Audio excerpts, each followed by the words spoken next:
غور کرو کیسے بڑھ سکتا ہے؟ نماز کے عمل سے تو کوئی عمل بڑھ ہی نہیں سکتا ہے.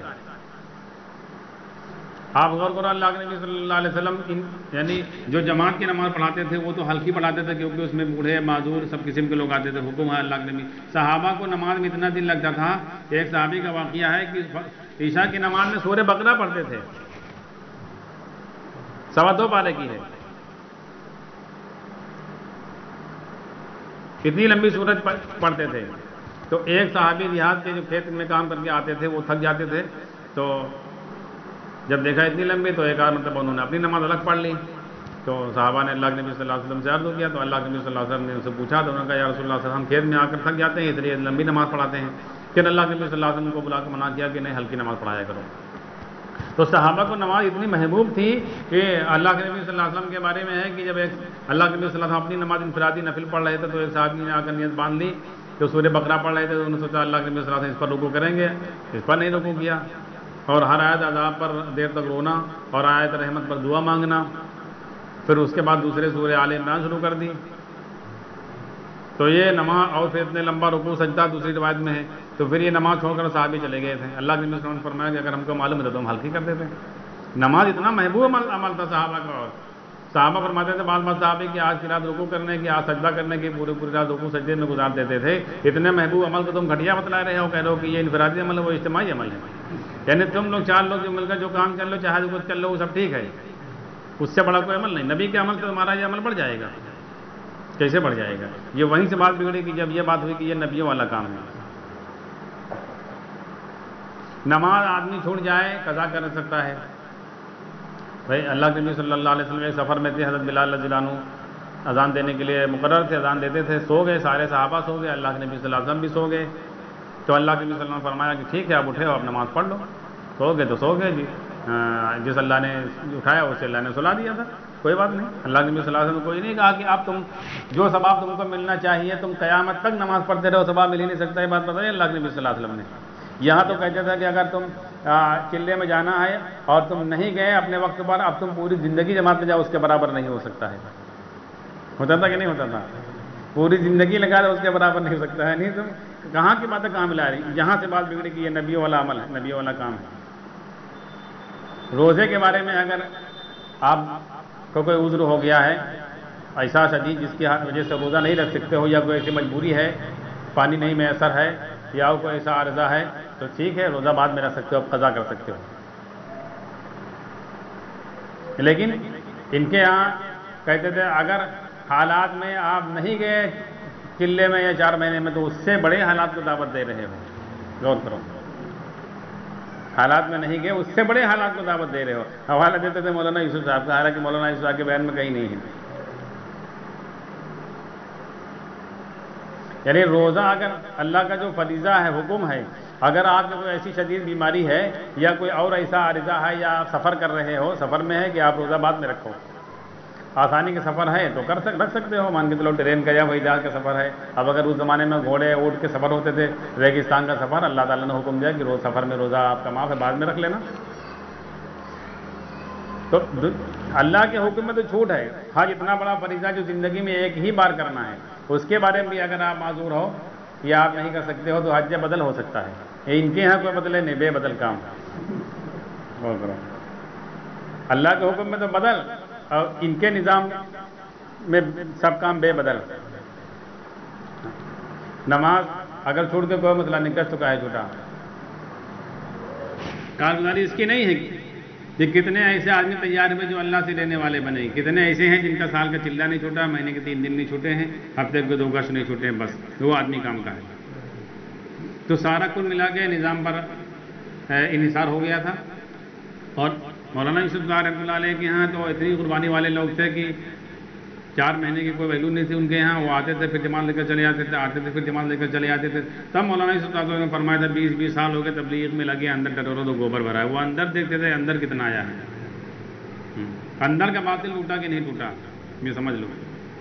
اگر ہمارے اندر کا باطل ٹوٹ گیا تو باہر کے باطل کی کوئی حیثیت ہے ہی نہیں. باہر کے باطل کو اللہ توڑیں گے. اور ہم لوگ باہر کے نظام میں توڑنے میں لگے ہوئے ہیں. اللہ کے نبی صلی اللہ علیہ وسلم نے مکی زندگی میں 13 سال جو صحابہ پر محنت کی وہ اسی بات پہ محنت کی کہ اندر ان کے جو باطل ہے وہ ٹوٹے. اللہ رب ہیں, اللہ اپنی قدرت سے پال رہے ہیں, نماز پر پالیں گی, اس کی محنت چل رہی تھی. نماز کے لیے جس ایمان, جس دھیان, جس علم کی ضرورت ہے اس کی محنت چل رہی تھی. مکی زندگی میں دیکھو وہی چیزیں بعد میں اولیاء آئے ہیں, لیکن اس کو یہاں سے ہٹنا پڑا. مکے میں صحابہ کرام کے ساتھ یہ حالات تھے کہ جو ایمان لاتا تھا اس کو سب کچھ چھوڑنا ہی پڑتا تھا, سب چھوٹ ہی جاتا تھا. گھر والے الگ کر دیتے تھے, قوم بائیکاٹ کر دیتی تھی, محل اور گھر والے نکال دیتے تھے. اگر بیوی بچے ساتھ میں ہیں تو گھر سب کے ساتھ میں نکال دیے جاتے تھے, پورے خاندان سے, اور اگر نہیں ہے تو اکیلے نکال دیے جاتے تھے. یعنی جہاں جہاں سے پرورش کی امید تھی وہ سارے راستے بند ہوتے چلے جاتے تھے ایمان میں داخل ہوتے ہی. آخر میں یہ ہوتا ہے کہ چلو قومیت, علاقائیت کچھ کام آ جاتی ہے موقع پر. وہ بھی 3 سال مشورہ کر کے ان لوگوں نے ان کا پورا بائیکاٹ کر دیا, پورا شیب ابی طالب میں رہے. پھر اللہ کے نبی صلی اللہ علیہ وسلم نے حبشہ بھیجا, وہاں بھی لوگوں نے پیچھا کیا, یعنی وہ بھی امید ختم ہو گئی کہ جائے چین سے وہاں رہے کوئی. ہر جگہ سے امیدیں ختم ہوتی چلی گئی ہیں, ایسے حالات پیدا ہوتے چلے گئے. تو اللہ کے نبی صلی اللہ علیہ وسلم محنت کرا رہے تھے, وہ اندر کا باطل ڈول رہے تھا کہ ان کا ہر جگہ سے یقین ختم ہو جائے, کہیں سے کوئی ہماری مدد کسی معاملے میں ہو سکتی ہے, کرے گا تو اللہ ہی کرے گا. ہاں. اور پھر مدینے میں آئے ہیں, 3.5 سال یہاں کچھ محنت ہوئی ہے. اس کے بعد میں اللہ تعالیٰ نے نماز پر وہ کر کے دکھلایا جو ہر نبی کے ساتھ ہوا تھا, اللہ جو کر رہے تھے. ہاں دیکھو اس کو بھی بعض لوگ نہیں مانتے ہیں. بعض لوگ کہتے ہیں کہ وہ جو مدد آئی وہ اللہ کے نبی صلی اللہ علیہ وسلم کی جو ہے ٹیکنیکل جو تھیوری تھی کہ کہاں کہاں کس فوجی کو کھڑا کرنا ہے, کیسے جنگ لڑنا ہے, اس کی وجہ سے اللہ کے اس کی وجہ سے جیت گئے, یہ لاتے ہیں. یعنی اللہ کی قدرت کے سرے سے انکار کرتے ہیں ایک طبقہ ہے. ہاں تو ہم سے ایک داغ میرا, تو ہم نے کہا پھر تو حضرت خالد رضی اللہ عنہ حضور صلی اللہ علیہ وسلم سے بڑھ گئے, کیونکہ حضور صلی اللہ علیہ وسلم موجود ہیں, جنگ احد میں شکست ہو گئی, اور کیا کہتے ہیں وہاں حنین میں شکست ہوئی شروع میں, اور حضرت خالد رضی اللہ عنہ جس جنگ میں کبھی کوئی شکست ہوئی نہیں کی, تو ان سے زیادہ ٹیکنیکل والے آدمی رہے پھر تو. اور پھر کون سی ایسی ٹیکنیک رہا وہ تم اپنا لو آج. یعنی اللہ کی مدد کا یقین ہے کہ فرشتے آسمان سے نماز پر اترے ہیں, اس پر یقین ہے کہ نماز پر فرشتے اترے ہیں, وہ بیچ میں اسباب لا کے پہنچتے ہیں. پھر اللہ تبارک تعالیٰ نے بدر میں کر کے دکھلایا, سارا باطل اندر ٹوٹ گیا. مولانا یوسف صاحب کے بیان کے اندر ہے کہ صحابہ جب مدینے میں تھے تو خوف کا یہ عالم تھا کہ کھانا کھاتے تھے ہتھیار لگا کر, بیت الخلا جاتے تھے ہتھیار لگا کر, سوتے تھے ہتھیار لگا کر. اور جب مکے میں یہ حال تھا, اور جب مدینے میں آئے اللہ نے نماز پڑھ کر کے دکھلا دیا ہے, سارا خوف نکل گیا, سارا باطل اندر کا ٹوٹ گیا ہے. اب آپ دیکھو جب اندر کا صحابہ کرام کے باطل ٹوٹا ہے, اندر یقین آیا ہے اللہ رب ہے, سب کچھ اللہ کرتے ہیں, پھر باہر کے سارے باطل کو اللہ نے توڑا کہ نہیں توڑا. وہ 313 مر گئے تھے, مٹھی بھر ایسے لوگ تیار ہو گئے تھے اللہ خالص اللہ پر یقین کرنے والے, تو ساری دنیا کے نظام کو اللہ تبارک تعالیٰ نے ان کے سامنے فیل کر کے دکھلایا کہ نہیں دکھلایا. ایسے بننے کی محنت ہے, اگر تھوڑے لوگ ایسے مٹھی پر تیار ہو جاوے نا, ساری دنیا جھکے گی. ایسا نہیں ہے, لیکن ہم لوگ اسی میں پھنسے ہوئے ہیں.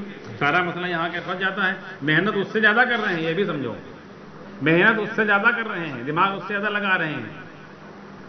کیا ایسے لوگ ملیں گے آپ کو کہ صحابہ حضرت سعد بن وقاص رضی اللہ تعالیٰ عنہ کے بارے میں وہ 5 رکعت پڑھتے تھے, 17 رکعت تو پوری زندگی پڑھے تھے, کبھی چھٹبے نہ کی ہوئی ہے, مگر اس سمندر میں گھوڑے دوڑا دی نے. ہاں یہ اپنے سر کا درد دور کر پائیں گے. اور پھر اس کے علاوہ نفلیں, اس کے علاوہ وظیفے, اس کے علاوہ تمام تسبیحیں, اس کے علاوہ تمام دعائیں, تمام اور چیزوں کی پابندی, محنت اس سے زیادہ انسان کر رہا ہے. لیکن اللہ کی مدد لینے کے جو شرائط ہیں وہ شرائط کوئی نہیں پوری ہو رہی. اور اس میں ٹھان لینے کی بات ہے صرف اس لیے کہ اللہ رب بھائی اس پر پہلے آ جاؤ. پہلی چیز یہ سمجھو. اب اولیاء کو لے لو, اولیاء کرام جو جنگل میں چلے جاتے تھے وہ کاہے کے لے جاتے تھے؟ بھائی وہاں کوئی مدرسہ تو تھا نہیں, وہاں کوئی تربیت کرنے والا تو تھا نہیں.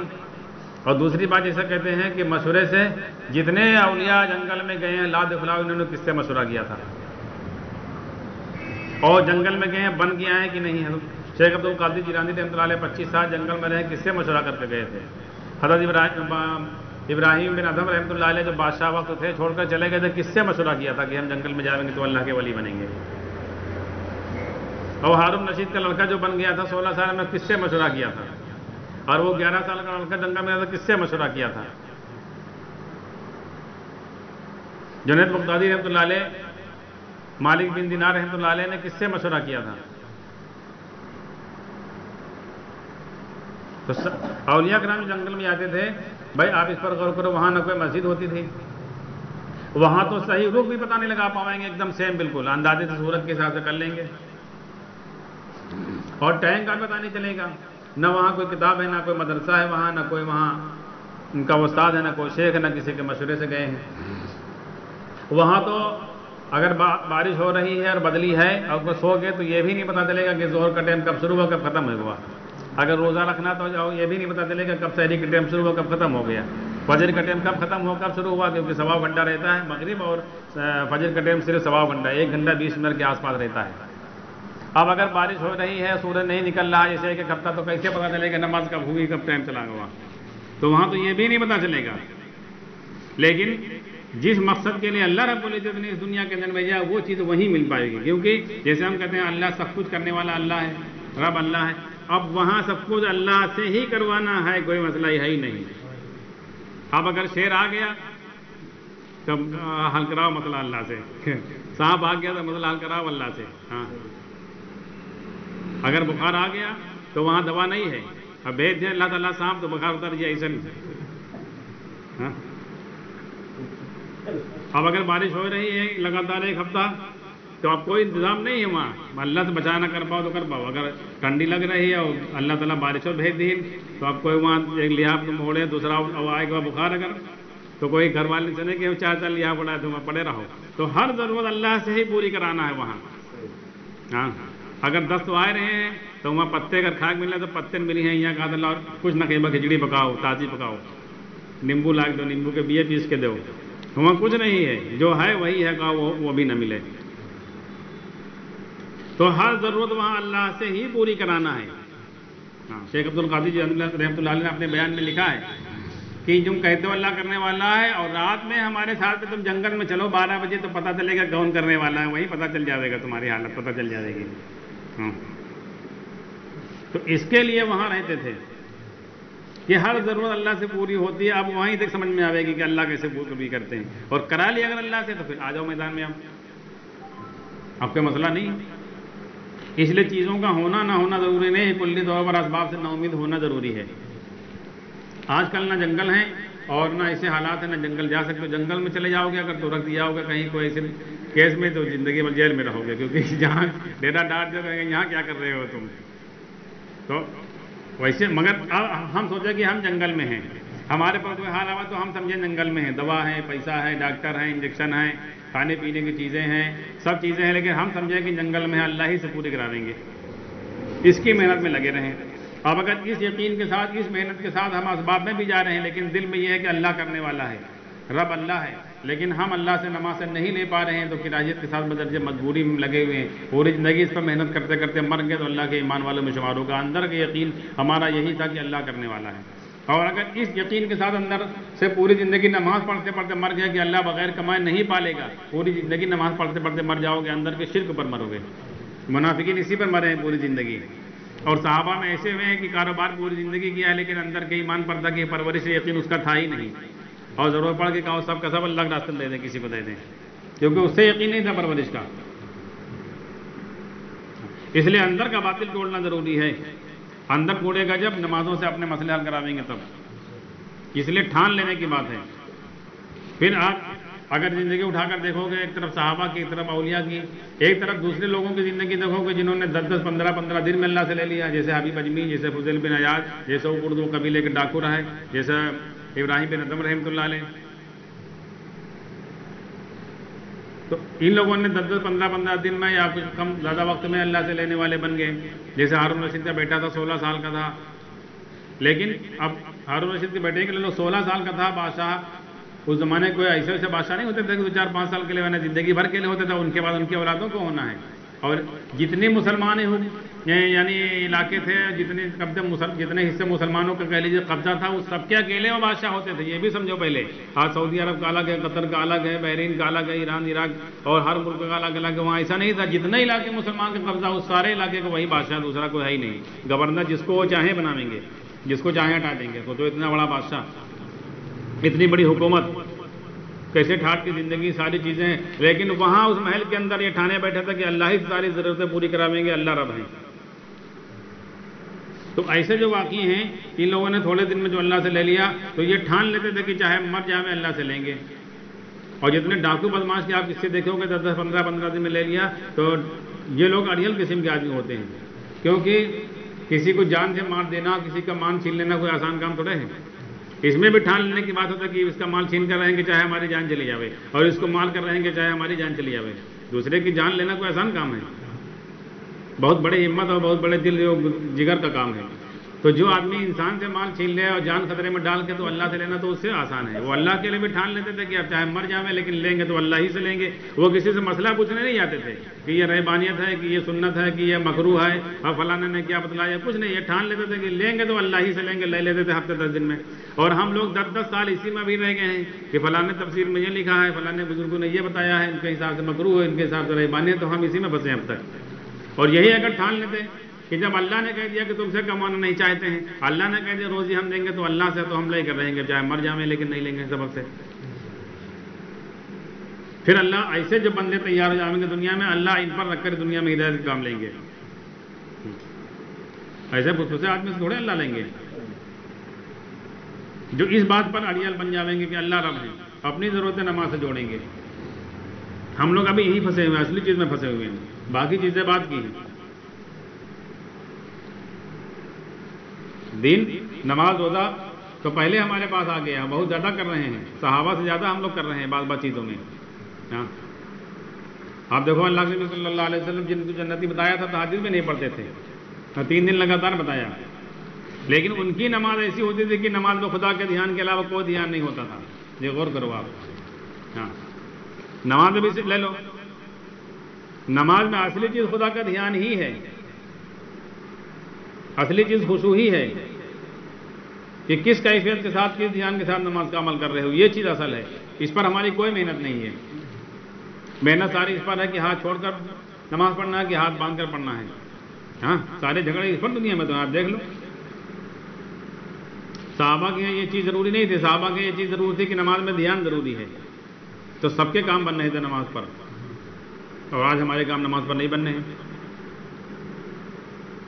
اس لیے اس پر آنا، اصلی چیز پر آنا ہے، اور اس کو پہلے سمجھ لو کہ اس میں کسی دلیل کی ضرورت نہیں ہے کہ اللہ ہمارا رب ہے، اللہ ہم کو پال رہا ہے، اللہ ہماری ضرورتیں پوری کر رہا ہے، اس میں کسی کی دلیل کی ضرورت نہیں ہے۔ بغیر دلیل کے ہم اللہ کو رب مانتے ہیں، کیونکہ جس اللہ نے ہمیں بنایا، ماضی میں ہم ہماری ضرورتیں کہاں سے پوری کرتا چلا آیا رہا، مستقبل کہاں پوری کرے گا، تو کیا یہ حال جو تھوڑی دیر کہا ہے اس میں نہیں اللہ ہمیں پالے گا، اس میں بھی اللہ ہمیں پالے گا۔ بھئی ایک آدمی کسی کے یہاں اگر پتہ چلے 20 سال سے رہ رہا ہوئے اور وہ سارا کا خرچہ کپڑا سب اٹھا رہا ہوئے، اب وہ ہم سے کہے کہ چلو بھیا جو ہے دلی چلنا ہے، تو اس سے جو نا پوچھئے کھانے پینے کپڑے کیا ہوئی ہے، پوچھئے، پہلی ملاقات ہوئے، اب کہا بھیا دلی چلنا تو پوچھئے کہ بھئی بتاؤ کھانا لے چلنا ہے کہ کیا کرنا ہے۔ 20 سال سے جس کے یہاں جو رہ رہا ہو وہ اس کو ٹکٹ کے بھی نہیں پوچھے گا، کہے گا ٹھیک ہے بھائی صاحب جب بھی ہو تو چل دے باہر، تو جانتا ہے۔ تو جو اللہ ازل سے ہماری ضرورتیں اب تک پوری کر رہا تھا وہ اللہ یہاں میں نہیں پال پائے گا، اللہ ہی پوری کر رہا ہے۔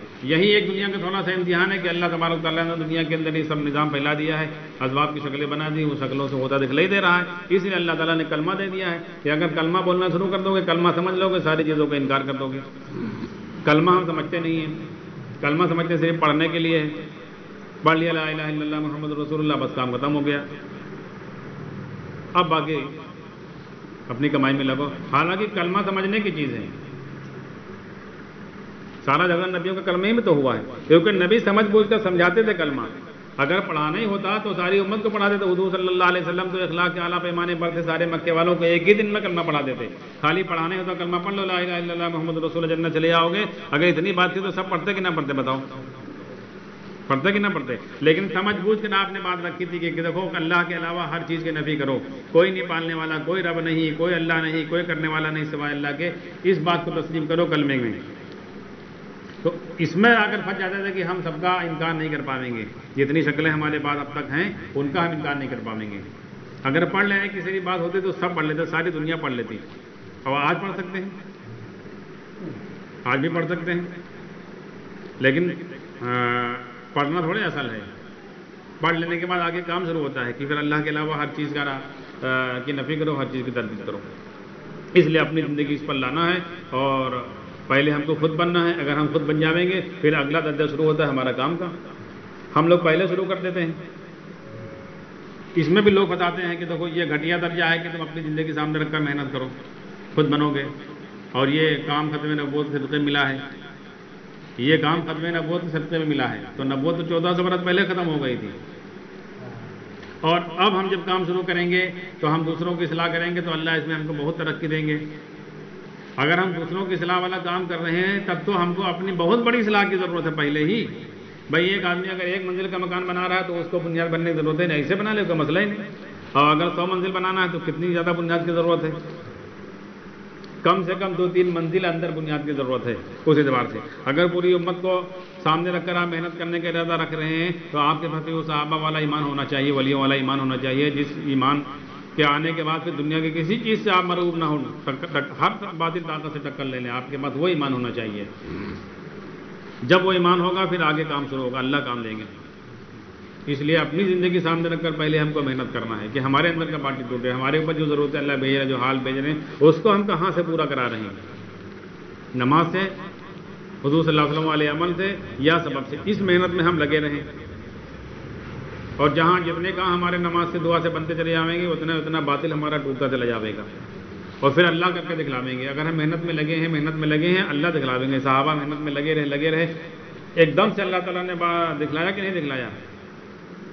بدر میں موسیٰ علیہ السلام کو ایک دم سے دکھلایا کہ نہیں دکھلایا؟ ہر زمانے کا باطل ٹوٹا ہے کہ نہیں نبی کی محنت کے اوپر؟ جب ان کے تھوڑے لوگ تیار ہو گئے. ویسے نوح علیہ السلام کے زمانے میں 82 آدمی تیار ہوئے تھے. اللہ نے 82 آدمی کو رکھ کر پوری دنیا کو دبایا کہ نہیں؟ بھائی آبادی کم ہو گئی، دنیا تو اتنی بڑی تھی. تو اگر آج بھی 313 یا تھوڑے تیار ہو جائیں گے، مولانا یوسف رحمۃ اللہ علیہ نے تو 20 تک بتلایا ہے کہ اگر 20 آدمی ہم کو ایسے مل جائیں جن کی نماز دعا سے کام بن جاتے ہوں پوری دنیا کے لیے کافی ہیں. اندازہ لگاؤ. اس لیے محنت اصل یہ ہے، کام اصل یہ ہے. جسے کہتے ہیں کام بند کر دیا، کام نہیں بند ہوا ہے. کتنی